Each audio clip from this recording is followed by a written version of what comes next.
Hey gang, welcome back to Joe Daddy's Garage. Today's video is part 4 in the Bronco build series. Now there's 3 other videos. The first one is an overview. The second one, I did some work on the firewall and welded some holes shut in the front end in preparation for what will be Raptor bed liner sprayed on the whole front section. Part 3, I sprayed the roll bar, the door panels, the dash, a bunch of small stuff that I could get out of the way. Now with that, I wanted to make sure that everything is going to fit before I get too far into the paint process. And I always stress this: test fit, test fit, test fit. Don't ever assume, you know what it is when you assume, but don't assume that something that has been installed, whether it was by another builder or whether it was from the manufacturer, was put in correctly. Let me show you what the problem is that I've run into. Alright, so I'm trying to prep different parts of the vehicle because the weather outside, it's too cold to really spray paint at this point, so I might as well do a bunch of prep work.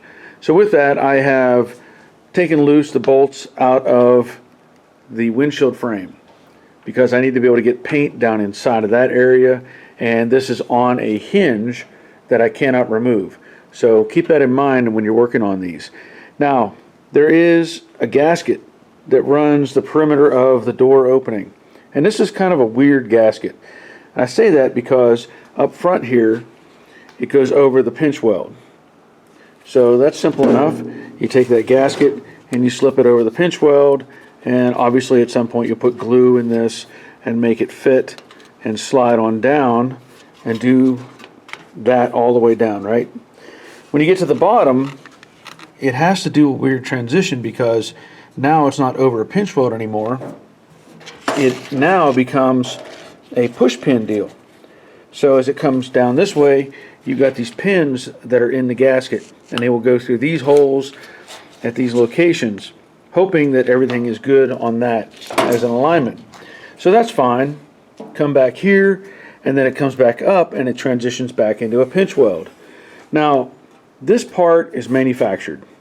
Whoever, I don't know if it's Dynacorn or whoever makes this, but something is odd right here. And I say that because this gasket has this flange on it, right? Same as in the front. And so that would slip over that, okay? The problem is, it seems that something is amiss here. This gasket, I'm sure is the right dimension, but this drop from here to there is off. And I say that because right now you can't put this piece on. You'd have to modify it, bend it, push it back to try to make it fit. So this isn't right. It should sit more like that. So apparently, I'm going to try to get the measurements. This is too long. And if you just look at the width here, let's just say it's maybe the width of my finger. I can't quite bend it in there very well. But back here, there's at least a 1/4 inch, maybe 3/8 of an inch, too much material. The problem is, those are spot welds. Okay, so if I am going to have to cut this off to get the dimension right, I'm going to have to probably re-weld that edge or do something to make that work. Now, here's something else, and this is what I talk about whenever you're building this stuff. Take a look at everything. In this case, you've got this plate internal that is for your striker to bolt to. And I started looking at it and I was like, wait a minute, I can see that I can't get a bolt in there.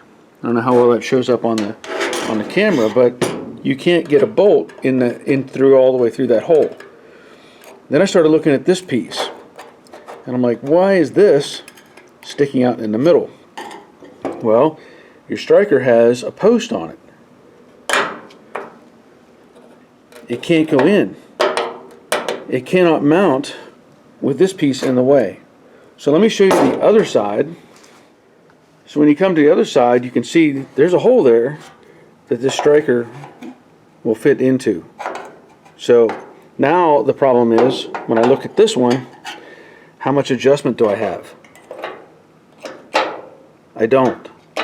That bolt, that plate does not move any more inboard. Here, same thing. It moves a little bit outboard, inboard, it kind of stops.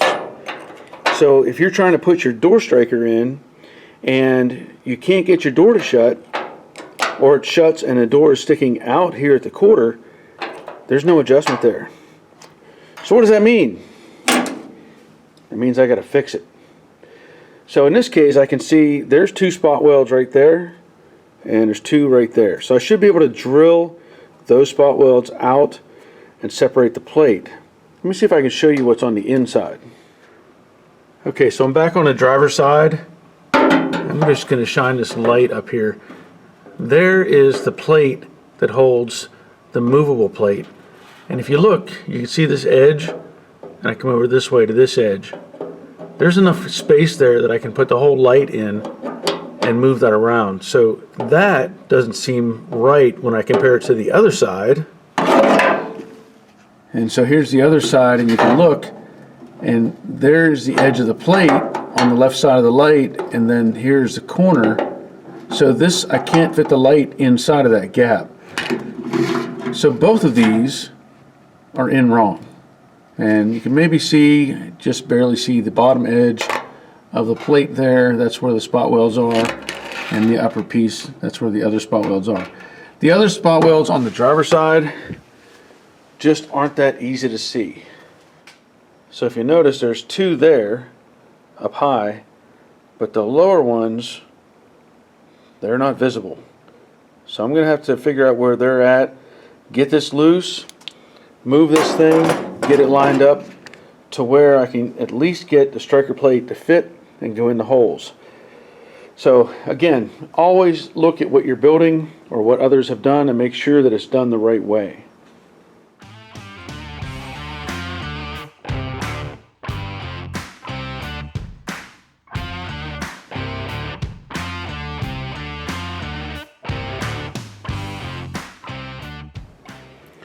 Okay, so here's what I did. I drilled the 2 lower spot welds and then this spot weld in an effort to allow that plate that's on the inside to move. I didn't want it to come all the way out. However, this is the mount plate, and you can see where it was sitting because of the primer and then the bed liner that was sprayed from the inside. What I found was when I tried to move this inboard, it couldn't go, because the end, you can see there's some of the overspray knocked off. It's hitting inside. There's a panel right there. I mean, literally right there. You can see it's the inside of, maybe see it's the inside of this panel. So the problem is there's not enough space for that to move. So what I'm going to have to do is grind down or cut off, I don't know, could be as much as 1/4 inch. Just remove it. It's not going to matter because it doesn't change the strength. So I'm going to cut that off on both ears so that I can get it back in place and be able to move it around. So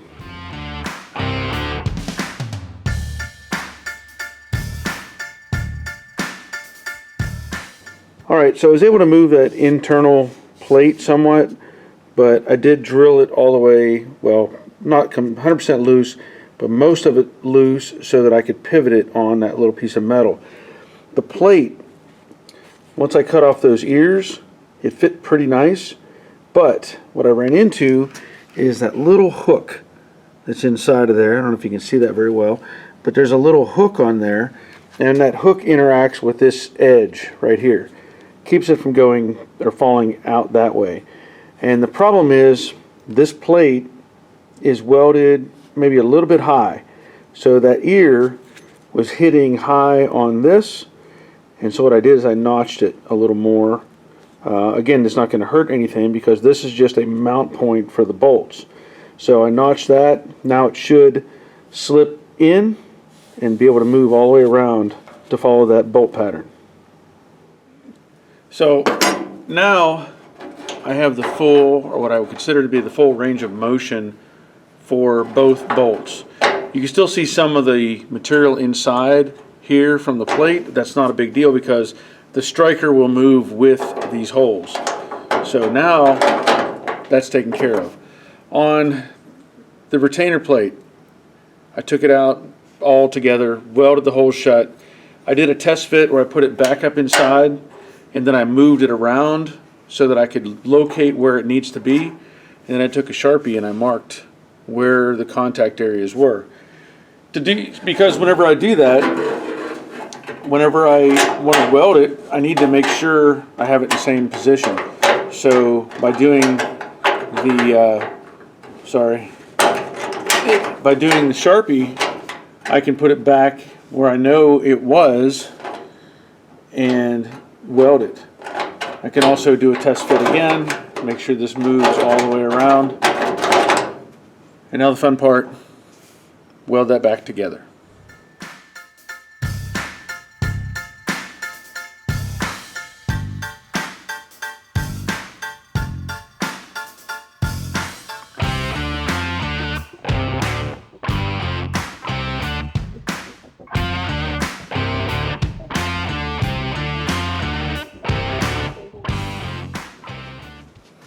Okay, plates welded in. Full range of motion now. So of course I still need to do this on the other side, and I don't have the right bolts for the striker, but I can at least get some bolts in it.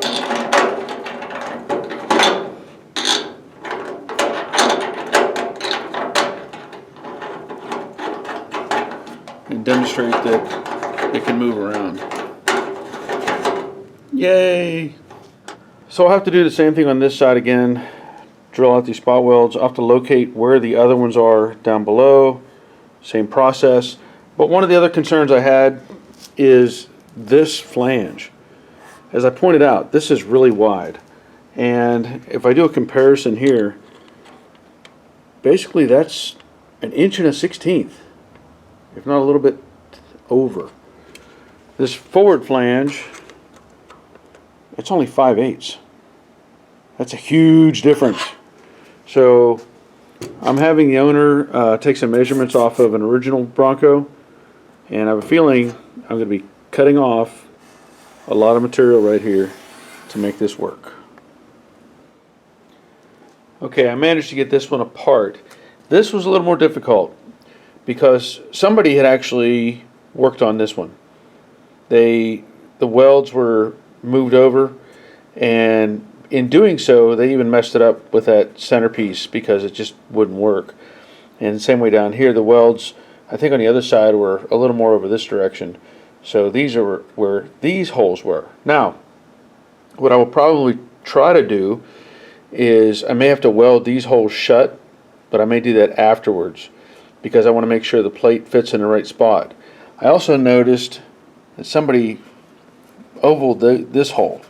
On the other side, both holes are round, and this one maybe just a little, but this one is definitely an oval. So they knew something was out of place.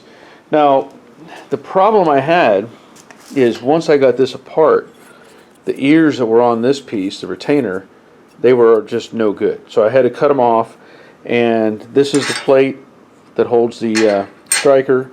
So I'm going to use that as a template because I want to get a certain depth, right?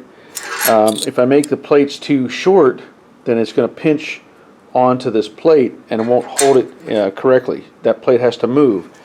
So I made a couple of ears that I'm going to weld on, basically the same material, and I'll replicate kind of what was there, and this will give me a good guide. So I'm going to get this welded on and we'll take another look at it. Okay, so here's what I discovered moving forward. This plate right here was the striker plate that was in the driver's side, and I don't know who does this. I don't know how well this shows up, but look how crooked those bolts are. They're at an angle, and they're at multiple angles, basically. Like, they're not square this way, but they're also not square this way. So looking at this plate, I had a couple things I could do. Either I weld the holes shut and start over, or I make a new plate. Also, I wanted to point out that this striker, if I try to use this plate, it was right on the edge. If you had both holes close, it was just catching the edge. It was like too narrow as well. So I didn't obviously like that. So the combination of things just made this really, really bad. So I made a new mount plate. And originally I thought about using this chunk of angle iron because it was a similar width, or cross width, whatever that I needed. But ultimately I found this piece of steel that was left over from the boat trailer project. So I took the 4.5-inch cutoff wheel and I cut it down to the shape that I needed. I then drilled and tapped new holes. And so if you put this on that, basically end up with the correct hole location, or very much closer than what it was. Also, I could take this piece and still use it the same way and hold it in place. I do have some work to do on the back side because, again, whoever worked on it had mounted this plate in the wrong location. That was causing all the problems. And so there's some weld left inside of the back of the B-pillar. So I'm going to have to try to get that cleaned up before I put this back in and weld it in place. So anyway, carry on.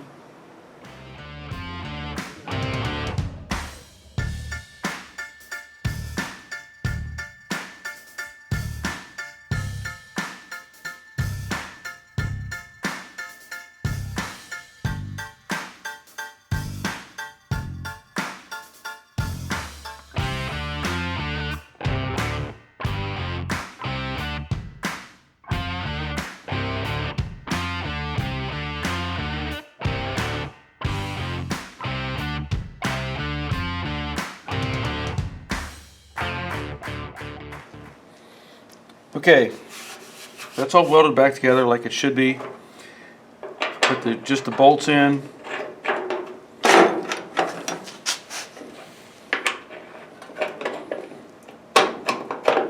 There's all that movement now that it's supposed to have.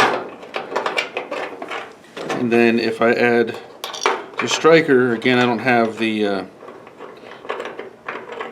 on hand anyway, the bolts that are designed for this.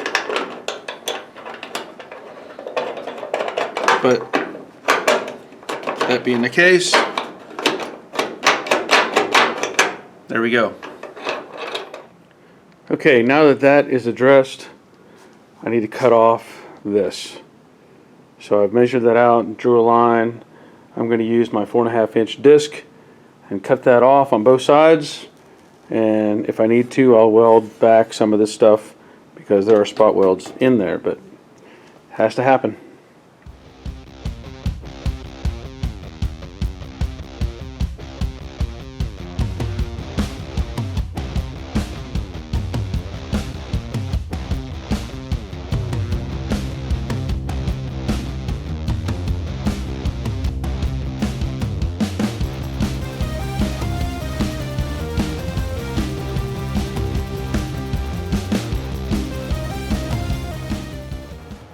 Okay, bear with me, I'm fighting with a head cold right now, so my voice sounds weird, but I trimmed off these pieces, as I said, and did what I consider to be a pretty straight line.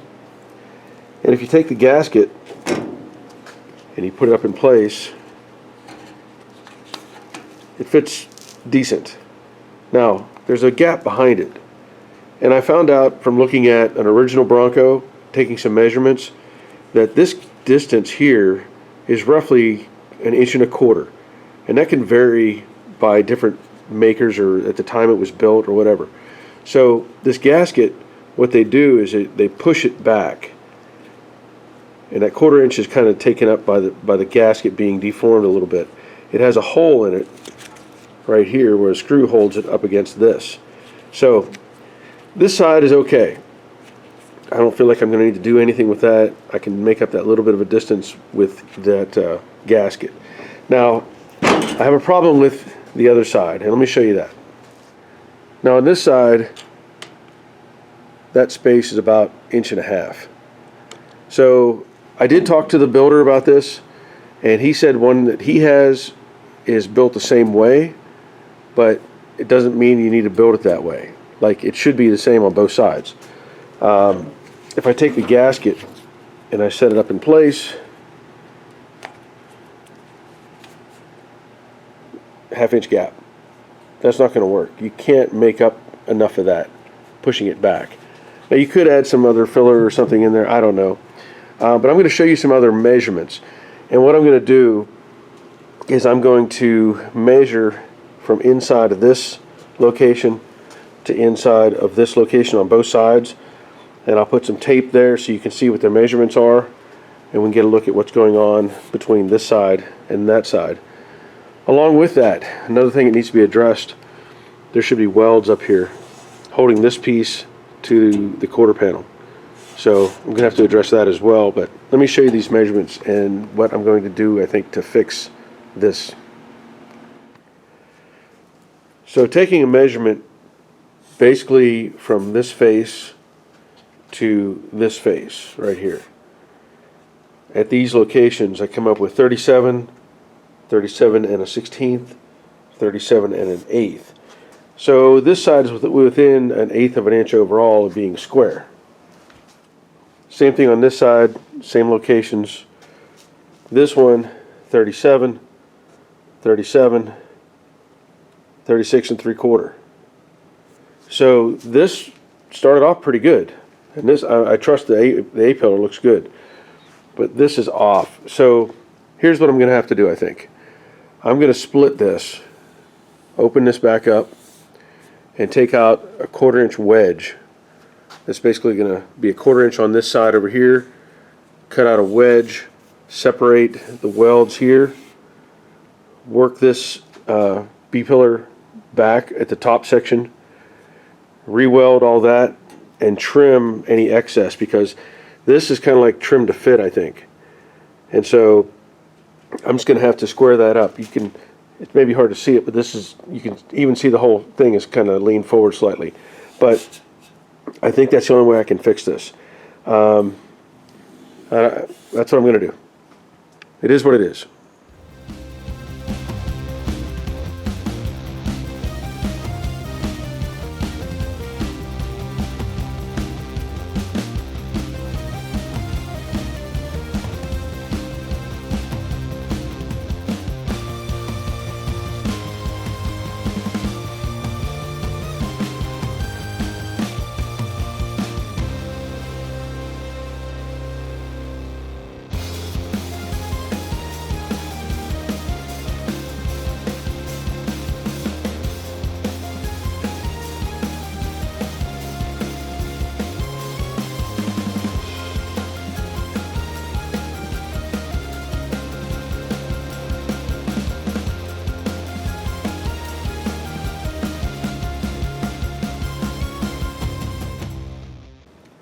Okay, as you saw, I separated all the metal, and then I sliced out a piece here in the center, and this will push back with my thumb pretty easy.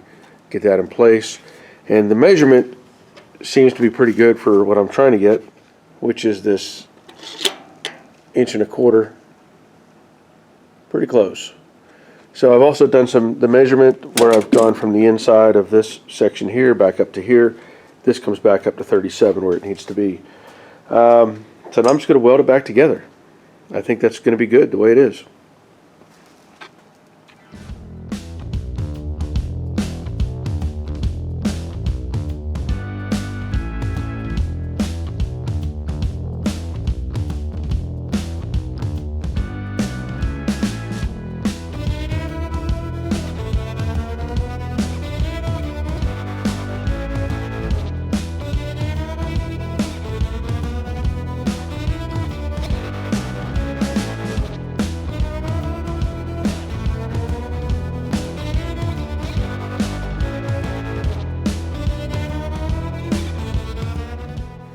Well, it's back together. I welded everything. I did a little blending up here on this edge. There's still a couple little spots I may need to fill in and retouch, but I think that looks way, way better than it did. And to give you an idea, let me see if I can set up a tape measure. there we are, back at basically 37 inches where it needs to be. And if I take the gasket, put it up in place,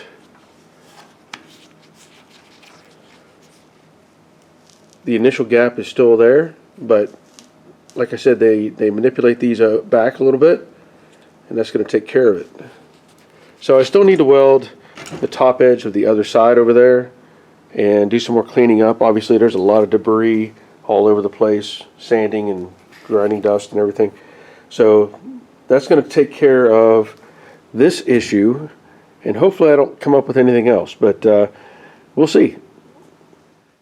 Okay, so maybe not exactly what I had in mind, but these are some of the things that will drive me crazy personally. My friend Henry, when he does stuff like this and gets into it a little deeper than maybe he should, I ask him why he does that. He says, because when I lay my head on the pillow at night, I can sleep. That is why I do stuff like this. Now, I think this looks much better. That gap is gone. The way that gasket is going to seal is going to be way better than what it was. And so, you know, test fit, test fit, test fit. As I mentioned, I did talk to the builder of this, and they had some conflicting measurements, I think, from another body that they used as a reference. But anyway, I've given them some insight as to how I look at things as, let's say, a builder, and what they may need to do to improve their processes. And I think they're going to do that. So that's a good thing. Now, I'm not sure what I'm going to do in the next video exactly. The weather plays part in what I can do or can't do. I will probably do some body work on this and take care of some small stuff like the grill and different things like that that I can address. So hopefully the weather gets better and I'm able to throw some primer and paint out there. So we'll see what happens. But again, I want to thank you for watching. And I want to thank my patrons who follow along. They support me in this effort to build stuff at home, and I appreciate them so much. But if you're interested at all in helping out the channel, there is a link down below for Patreon. There's also should be a link for Amazon, and my other channel is out there as well if you want to check it out, Joe Daddy's Workshop. So hopefully I can get something up pretty soon on the next part of this build. That'll be part 5. But until next time, take care of yourselves. See ya.